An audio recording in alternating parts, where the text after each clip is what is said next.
Sa kailaliman ng mga basang kagubatan ng Pilipinas, may isang bulaklak na tila isinilang mula sa panaginip, ang Medinilla magnifica, mas kilala bilang kapakapa. Isa itong endemic na halaman.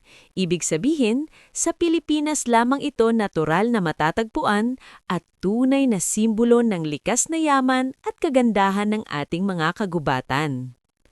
Ang kapakapa ay isang epiphytic shrub, karaniwang tumutubo sa mga puno sa halip na sa lupa.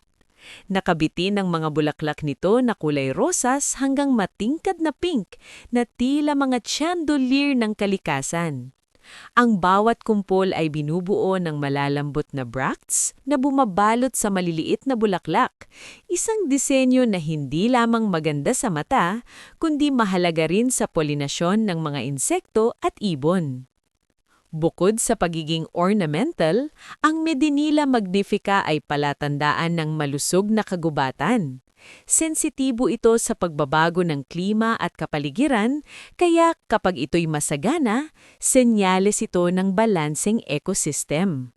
Ngunit sa kasamaang palad, nanganganib ito dahil sa illegal logging, habitat loss, at labis na koleksyon.